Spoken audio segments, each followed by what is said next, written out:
तो मेरी सिस्टर के पास, मैं मेरे घर पे बता, मेरी सिस्टर के पास 15,000 का फ़ोन है।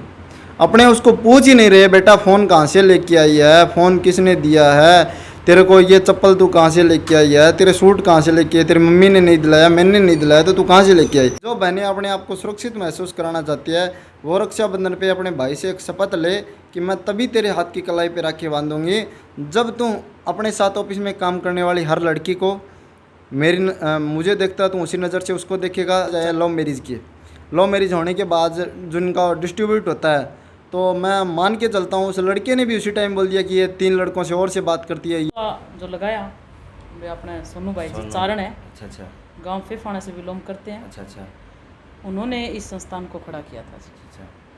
सर जी से बात करते हैं। सर जी, ये अपने ये जो संस्थापक हो आप इनके, क्या आपके थीम आई दिमाग में कि आप क्या? जो आज का समय है, हाँ जी हाँ जी, समय को देख के और महिला सुरक्षा को लेकर के, एक बार सर आप आगे आ जाओ थोड़ा।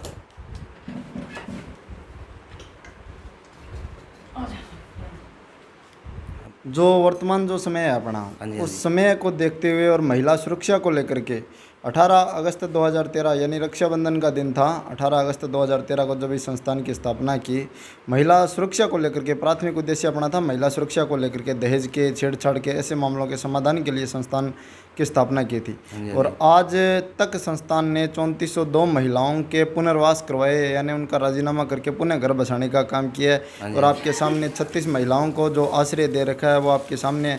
एजुकेशन के मामले में संस्थान गरीब परिवार की बच्चियों को हर संभव सहायता करती है और 43 बच्चियों की, कल ही 2 बच्चियों की शादी करवा के आए हैं, तो अब तक 43 बच्चियों की संस्थान शादी भी कर चुकी है। तो इसके लिए सर आपको बहुत बहुत बधाई सर। बहुत बहुत धन्यवाद। ये सब आप सबके जन सहयोग से, आप सबके सहयोग से हो पा रहा है। सर जी, आपने यो जो बीड़ा उठा लिया यो, तो के दिमाग में आई कि यो अपने मतलब घर वाले कुछ अपने बोले को नहीं?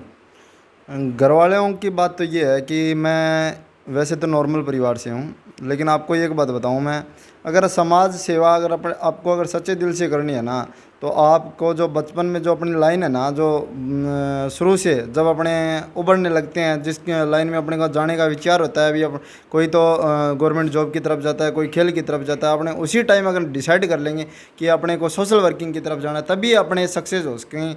क्योंकि जो ये लाइन है ना, तो अपने जब 18 साल से अगर नीचे कम उम्र के हैं तो वो अपने यही सोचते हैं, उनके माँ बाप के हाथ में उनकी बागडोर होती है, तो वो यही सोचते हैं कि बच्चा अपना एजुकेशन में जाए, पढ़े और अच्छी नौकरी लगे। और शादी के बाद में वो घर गृहस्थी के चक्कर में फंस जाता है, तो उसको वैसे भी टाइम नहीं मिलता वो अपने सोशल वर्किंग में या लोगों की सेवा करने में या ऐसी महिलाओं को रखने के लिए या कोई भी प्रकार की समाज सेवा के क्षेत्र में वो अपना टाइम नहीं निकाल पाता।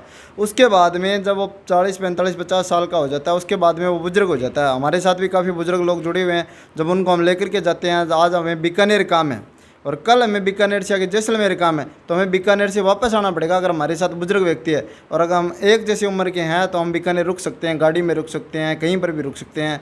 तो ये बात है, अगर अपने को सेवा के क्षेत्र में अगर आगे बढ़ना है, तो मैंने उसी टाइम जब ये बीड़ा उठाया तब ये सोचा कि अगर सक्सेस होना है इस क्षेत्र के अंदर और इस क्षेत्र के अंदर सेवा, अगर अपने को तन मन से सेवा करनी है, तो हमें अभी से ये कार्य शुरू करना होगा। न तो क्योंकि न तो बुढ़ापे में अपने सेवा कर सकते और न शादी के बाद में गृहस्थी जीवन में अपने सेवा कर सकते जी। तो समाज सेवा का मतलब आपने बचपन तक यो ठान लिया था, मतलब कि 18 साल के हुए थे जब तक ठान लिया था? बिल्कुल, 14 साल के हुए थे ठान लिया था। तो ये पे मतलब कि पढ़ाई वगैरह कितनी आपने कर रखी? LLB फाइनल हुई है अभी। अच्छा अच्छा। हाँ, लो कर रहा हूँ। तो सर, एक दुविधा तो आई है दिमाग में कि घर वाले ने सोचा कि जमा यो ताम झाम छेड़ लिया, तो कुछ टिप्पणियाँ तो ही होगी आपके? नहीं, वैसे शुरू में काफ़ी टिप्पणियाँ हुई, लेकिन अब घर वाले भी बहुत खुश हैं, क्योंकि गांव से, आसपास के गांव से उनके पास भी काफ़ी लोग आते हैं, मैसेज लेके आते हैं।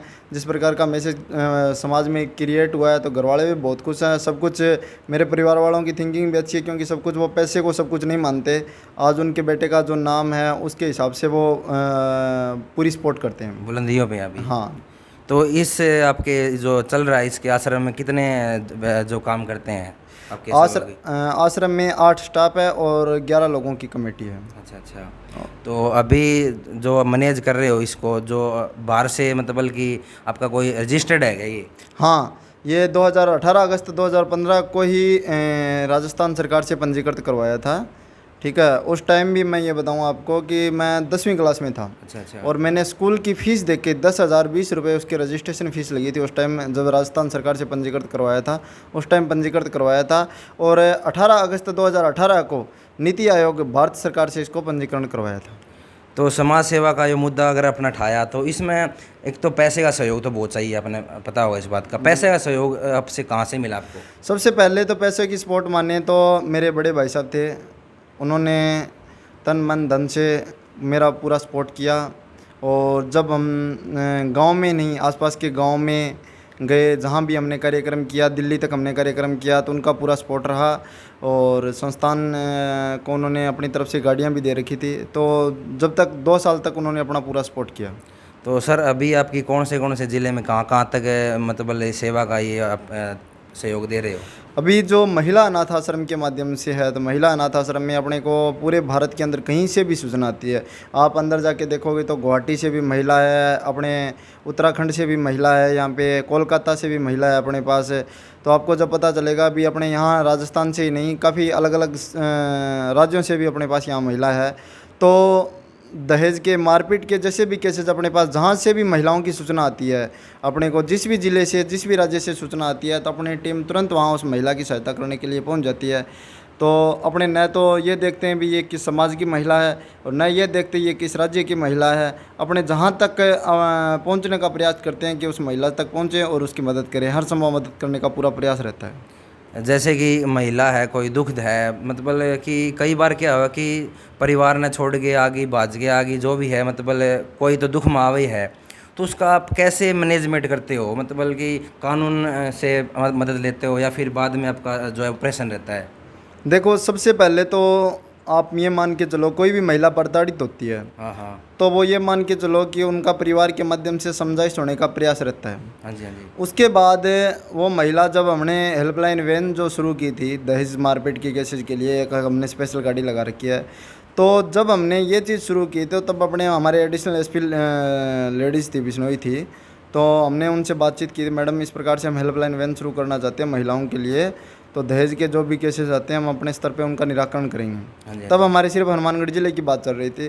तो उन्होंने उस टाइम हमें उन्होंने उस चीज़ का ऑब्जेक्शन भी उठाया कि आप किस प्रकार समाधान करोगे भाई, दहेज के केसेस तो 60% झूठे होते हैं, ये अपने भी मानते हैं। हाँ, हाँ, हाँ। भाई दहेज के केसेस 60% झूठे थे। तो मैंने वहाँ, कलेक्टर साहब भी बैठे थे, काफ़ी प्रशासनिक अधिकारी और भी बैठे थे, मैंने उनके सामने यही कहा था कि मैडम दहेज के केसेस 60% नहीं, 99% झूठे होते हैं। हाँ जी हाँ जी। लेकिन उसके पीछे कोई न कोई तो रीज़न है।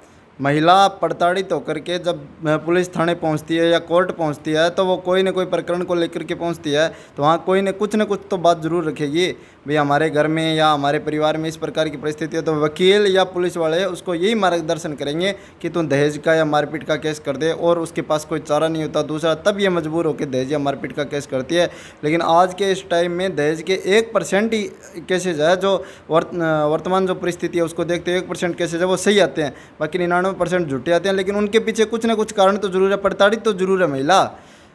जैसे कि कोई शराब पी परेशान कर रहा है महिला को, कोई और है, मान लो कि महिला जो कि कोई केस आ गया पुलिस में, केस आने के बाद आपको सूचित करते हैं पुलिस वाले, करते हैं ये? हाँ, पुलिस वाले सूचना करते हैं। दूसरी बात, महिला के परिवारजन भी अपने को सूचना करते हैं, लड़के के परिवारजन भी अपने को सूचना करते हैं, फिर अपने दोनों पक्षों को बुलाते हैं। कल भी 4 परिवारों की तारीख है, 30 तारीख, परसों है ना, परसों हमारे यहाँ 4 परिवारों की तारीख है, तो उनका राजीनामा भी संस्थान द्वारा करवाया जा चुका है। कल परसों अंतिम तारीख है उनकी।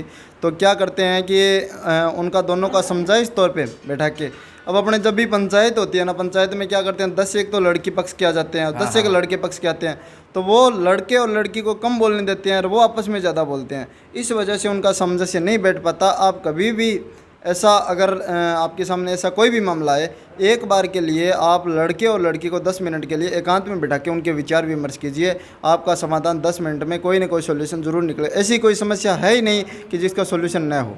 पंचायत का मामला, सवाल आपने यूँ कर दिया, पंचायत का मामला तो हम भी देखा।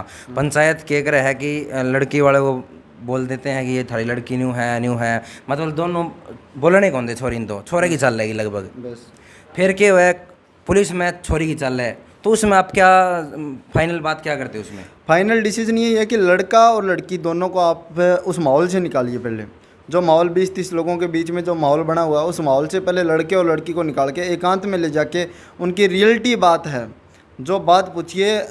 थोड़े दिन पहले हमने एक पंचायत करवाई थी, तो इधर राजस्थान के रावसर के पास की थी। बात इतनी कि लड़की 10 पढ़ी हुई थी और लड़की पढ़ना चाहती थी, और लड़की का हस्बैंड था वो रेवड़ चलाता था। तो उसने क्या किया, वो पढ़ने नहीं दे रहा था, उसके जेठ और वो उनको मना कर रहे थे। वो रेवड़ चलाता था, उसके घर की बागडोर है सारी बड़े भाभी और भाई के हाथ में थी। तो वो लड़की उस चीज़ से परेशान थी, क्यों वो एजुकेशन लाइन में जाना चाहती थी लड़की, तो उस वजह से उनका डिस्ट्रीब्यूट हो गया। तो संस्थान ने हनुमानगढ़ महिला थाने में उनको बुला करके और उनका जब राजीनामा करवाया, तो वहाँ विधायक भी थी, द्रौपदी मेघवाल थी, उसने 2 बार पहले भी राजीनामा करवा चुकी थी। तो उनका राजीनामा में उनका डिस्ट्रीब्यूट हो गया। लेकिन आज राजीनामा करवाए मेरे को 1.5 साल 2 साल हो गए, और वह राजीनामा अच्छे तरीके से चल रहा है और उनका परिवार अच्छे तरीके से चल रहा है। आज के समय में दहेज का तो मतलब है कि आप कह रहे हो 1% सच्चा है, लेकिन महिला अभी भी प्रताड़ित हो रही है। कुछ महिला दबी रह जाती है जो आवाज़ नहीं उठा पाती। अगर हमारा मकसद ये नहीं है भी कोई बाण देखने लग रही हो तो भाई तुम थारा घर उजाड़ो, तो इसके लिए आपका क्या संदेश रहेगा सर जी? जो महिलाएं प्रताड़ित है, सच में प्रताड़ित है, और जो अपनी आवाज़ नहीं उठा पाते, यानी मारपीट होती है, उनके मारपीट होती है, ये मान के आवाज़ को दबाया जाता है, परिवार दबाया जाता है। दबाव किस कारण होता है? या तो उसके पीर पक्ष वाले उसके पक्ष में नहीं होते। हाँ, कई बार मामला ये होता है कि उसकी गरीबी के कारण होगी, बेइज्जती होगी, छोरी बोले को नहीं, घुट घुट के या तो आत्महत्या कर ले। ऐसे केस हैं हमारे हर गांव में मिल जाएंगे कि प्रताड़ित हो गए या और आत्महत्या कर ले। तो हमने उनके लिए एक नंबर जारी कर रखा है, उस नंबर बता दीजिए सर। उस नंबर पे अभी मैं आपको दोनों नंबर बता देता हूँ हमारे। उस नंबर पे आप कभी भी सूचना करिए, 24 घंटे हमारी सेवाएं महिलाओं के लिए तैयार रहेगी। जब भी महिला कहीं पर भी प्रताड़ित होगी, किसी भी परिस्थिति में प्रताड़ित होगी, तो हम उसकी सूचना पा करके हम तुरंत उस महिला के बचाव के लिए पूरे प्रशासन के साथ हम उस महिला के पास पहुंचेंगे और उस महिला की हर संभव मदद करेंगे। उसको ये नहीं है कि मेरे पापा को पता चलेगा, मेरे मम्मी को पता चलेगा या मेरे हस्बैंड को पता चलेगा। अगर कल को वो अपना जीवन खो देगी तो उसके बच्चों का क्या होगा? तो मैरिड है, बच्चे हैं, अगर वो आत्महत्या कर लेती है या ऐसी परिस्थिति अगर ऐसा कोई भी कदम उठा लेती है, जैसे एक सावा में थी एक बच्ची और उसने अपने माता पिता उसको प्रेशर लेकर ससुराल भेज रहे थे, उसने माता पिता से अलग होकर के मेरे को फ़ोन किया था। तो मैंने, वो बच्ची बोली कि अगर 20 मिनट में आप नहीं आए सावा तो मैं आत्महत्या कर लूँगी। तो मैंने सावा प्रशासन को फ़ोन करके गए और मैं वहाँ तुरंत अपनी पूरी टीम के साथ वहाँ पहुँचा और उस बच्ची को वहाँ से निकाल कर लेके पुलिस थाने लेकर के आए, उसके बयान करवाए और उसके बाद में 3 महीने बाद में उनका वापस राजीनामा करवाया और वो बच्ची अच्छे से अपना परिवार बसा रही है। महिला जैसे आपने टोल फ्री नंबर जारी कर रखा है, अगर कोई बाण देखने लग रही है हमारे वीडियो, उस पर प्रताड़ित हो, सच में प्रताड़ित हो और को फ़ोन करे, वो सीधी आपके पास फ़ोन करके आ जाए, तो उसका पुलिस केस वगैरह ये थोड़ा होगा पुलिस केस? जी बिल्कुल जी, पुलिस केस तो बाद की प्रक्रिया है। पुलिस केस अगर करवाना चाहती है तो हम उसका पूरा सपोर्ट करेंगे, लेकिन पहले जो प्राथमिकता है पंचायत के माध्यम से हमारी प्राथमिकता यही रहती है कि पुलिस केस बहुत देखे हमने, कोर्ट के अंदर 6-7 साल से जो मुकदमे चल रहे हैं उनका राजीनामा करवा के देख लिया। पुलिस केस तो बाद की प्रक्रिया है। अपने ये चाहते हैं कि लड़के और लड़की दोनों के परिवार की इज्जत बनी रहे, तो हमने पहले समझाइश के तौर पे उनका समझौता करवाते हैं और 99% आज तक जो 3402 महिलाओं के अपने समझौते करवाए हैं, एक भी महिला की बाद में दोबारा शिकायत नहीं आई कि मेरे साथ मारपीट की जा रही है, मेरे साथ ये। कभी भी उन महिलाओं के यही फ़ोन आते हैं, भैया कैसे हो, आश्रम में कैसे हैं, परिवार कैसा है, ऐसे ही फ़ोन आते हैं। आज तक उन महिलाओं ने वापस ये फ़ोन करके नहीं कहा कि हमारे साथ ये हो रहा है। और जब भी अगर ऐसी फ़ोन भी आए तो हम उन महिलाओं के लिए यही सूचना है कि अपने परिवारजनों से पहले हम आपके परिवारजन हैं, हम आपके लिए 24 घंटे आप ही के लिए बैठे हैं, आप हमें सूचना करिए, हम आपके लिए 24 घंटे तैयार हैं। आप हमें सूचना करोगे तो हम जितना टाइम रास्ते में लगेगा उतना टाइम लगेगा, हम आपके पास तुरंत पहुंच जाएंगे। जैसे कि महिला ने फ़ोन कर दिया आपको कि मैं ऐसे प्रताड़ित हूँ, वो आ गई और वहाँ ससुराल वालों ने और घर वालों ने पुलिस के पास अगर सूचना कर दी, उसमें आपके ऊपर कोई द्वेष भावना नहीं होती सर?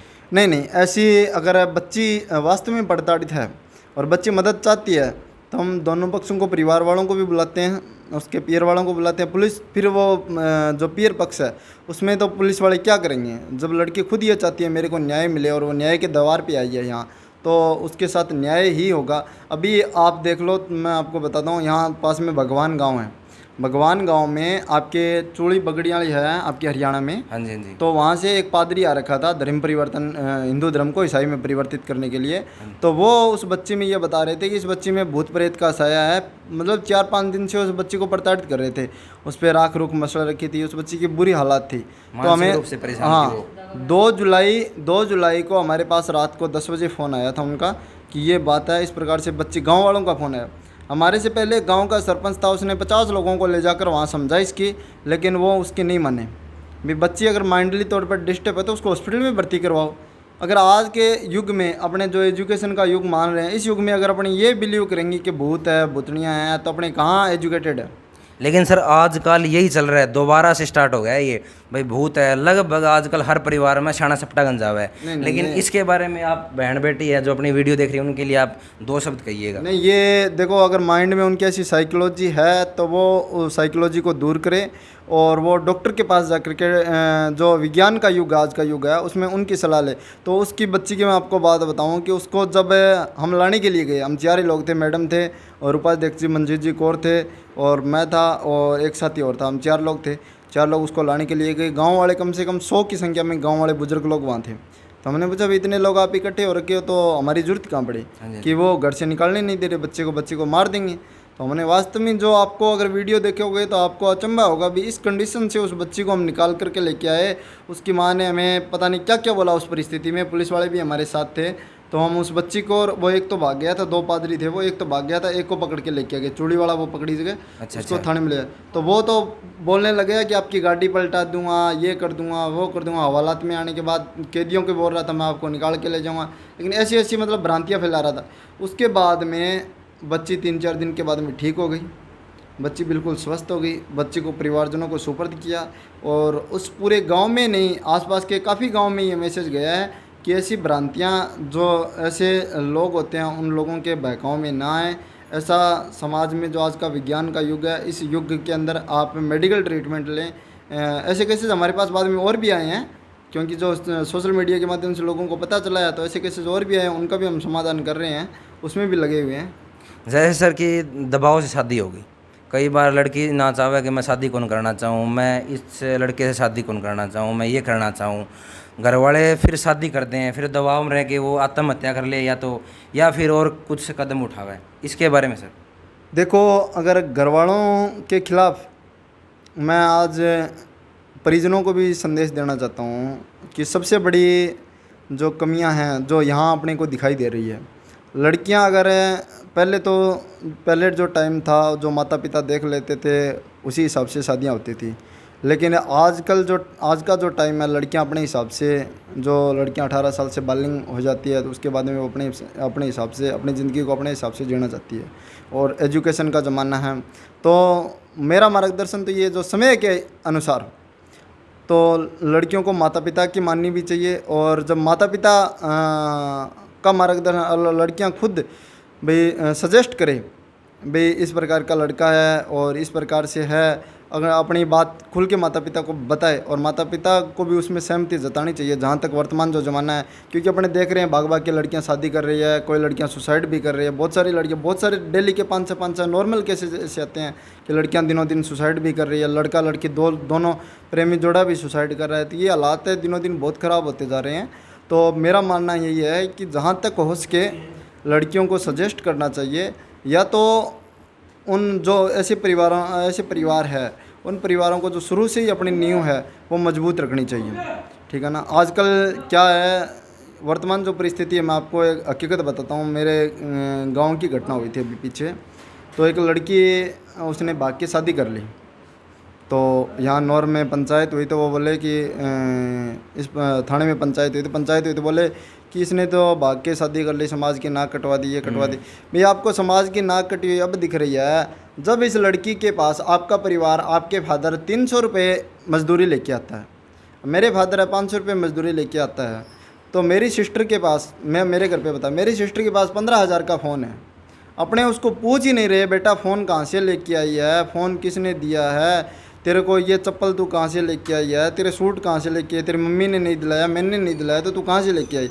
ये चीज़ें जब अपने बेटियों को पूछ ही नहीं रहे, उस टाइम अपने पूछ ही नहीं रहे, उसके बाद में अपने बेटियों को ये बोल रहे हैं कि आपने ये कर दिया, वो बागी कर हो दिया, गई। ना कटवा दिया, ये कर दिया। तो अपने को शुरू से ही अपने मार्गदर्शन, जैसे अपने बेटियों, अपने परिवार के प्रति माता पिता का ये दायित्व बनता है कि अपने बेटा बेटी के प्रति पूरा, चाहे वो बेटा हो चाहे बेटी हो, उसके प्रति पूरा ध्यान रखें। और जहाँ तक जो बहनें अपने आप को सुरक्षित महसूस कराना चाहती है, रक्षाबंधन से पहले ही हमने एक संदेश दिया था कि जो बहनें अपने आप को सुरक्षित महसूस कराना चाहती है वो रक्षाबंधन पे अपने भाई से एक शपथ ले कि मैं तभी तेरे हाथ की कलाई पे राखी बांधूंगी जब तू अपने साथ ऑफिस में काम करने वाली हर लड़की को मुझे देखता है, तू उसी नज़र से उसको देखेगा। चाहे तू एजुकेशन के क्षेत्र में, जहाँ स्कूल में जा रहा है, कॉलेज में जा रहा है, तेरे साथ पढ़ने वाली हर लड़की को तू उसी नज़र से देखेगा जिस नज़र से तू मुझे देखता है। तभी मैं तेरे हाथ की कलाई पे राखी बांधूंगी, वरना तेरे हाथ की कलाई पे राखी नहीं बांधूंगी।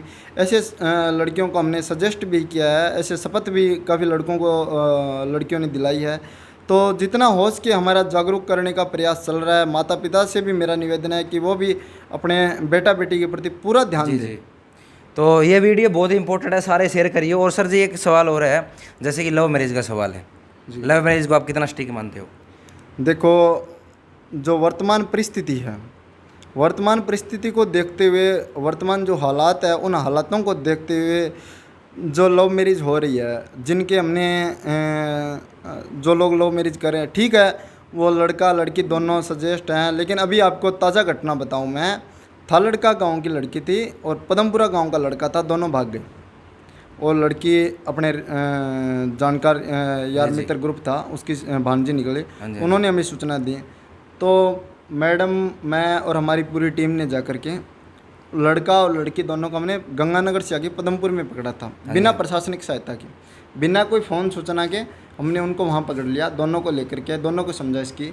तो उनकी क्या कंडीशन थी, आप उसकी कंडीशन सोच के हैरान रह जाओगे कि वो लड़का होटल पे मजदूरी का काम करता था और उसने 2000 रुपये किसी से उधार लेकर के, जब वो लड़की को भगा के लेके गया, 2000 रुपये किसी से उधार लेके और 700 रुपये की दारू पहले पी गया। लड़की को भगाने से पहले 700 रुपये की दारू पी गया, 1300 रुपये उसके पास बचे थे।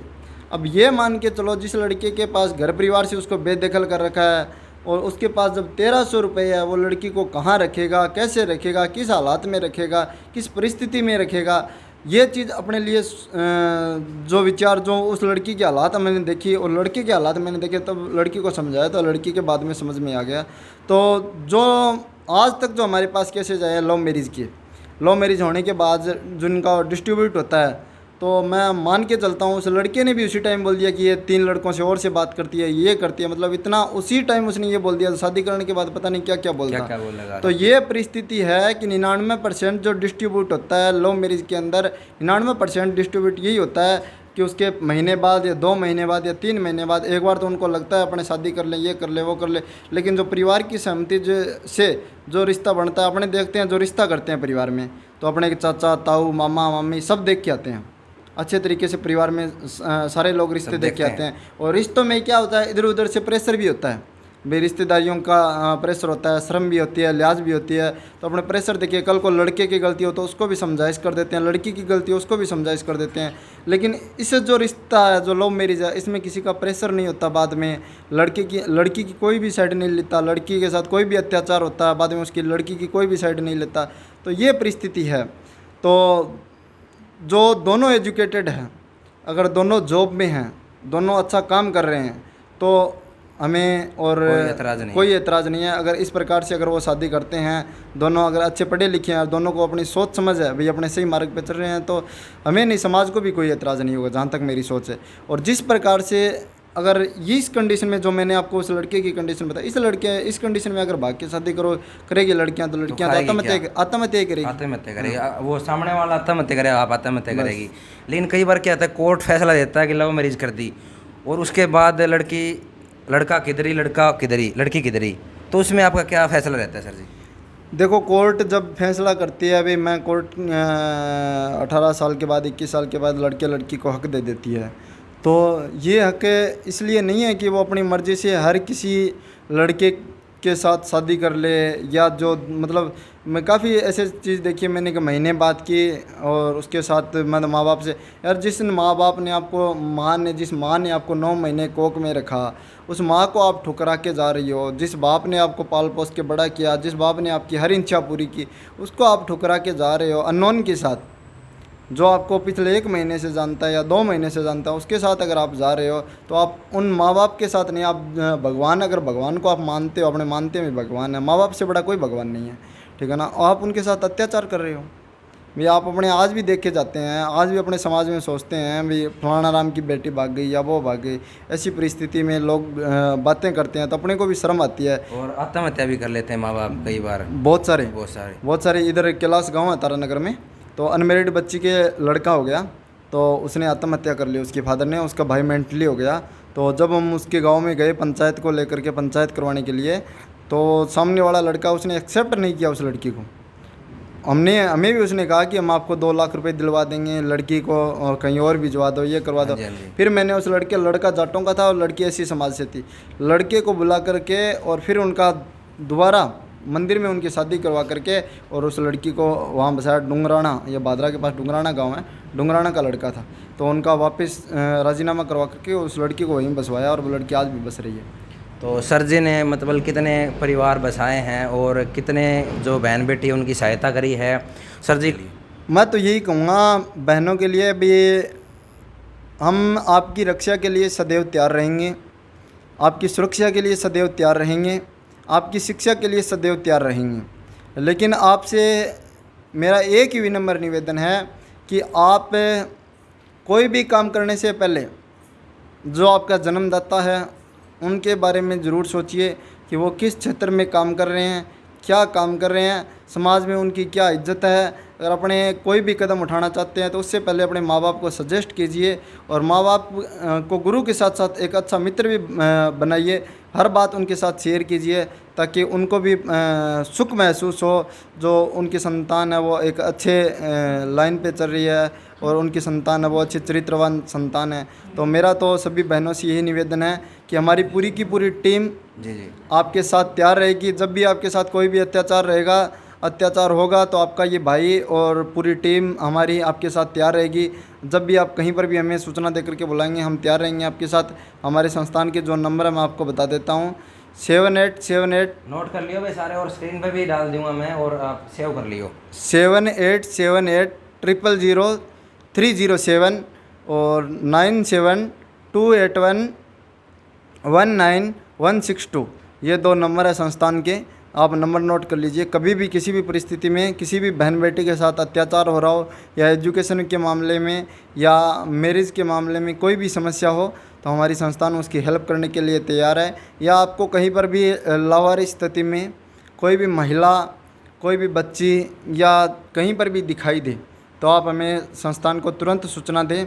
और अभी हम यहाँ संस्थान के यहाँ एक पालना घर भी बनाने जा रहे हैं जहाँ छोटी बच्चियों को रखने के लिए। जैसे अभी भादरा के अंदर पीछे 7 दिनों की एक बच्ची मिली थी, गाड़ी के टायर के आगे छोड़ के चले गए थे, तो भगवान का शुक्र है वो बच्ची बच गई और उस बच्ची को एक बड़े परिवार में भी गोद लिया है। तो ऐसी अगर बच्चियाँ, मतलब जिस परिवार में ज़्यादा बच्चियाँ हों, कोई गोद देना चाहता है, कोई छोड़ना चाहता है, तो अपने संस्थान के दरवाजे खुले हैं, खुले दरबार हैं, अपने संस्थान के दरवाजे खुले हैं। और संस्थान की टीम, अगर आप आ भी नहीं सकते तो संस्थान की टीम आपके घर आकर के उस बच्ची को ले जा सकती है। बहुत बहुत धन्यवाद सर, आपने इतना टाइम दिया, कीमती टाइम, बहुत बहुत धन्यवाद आपका। और भैया वीडियो आप भी पर देख रहे हो या यूट्यूब पर देख रहे हो, ज़रूर शेयर करिए।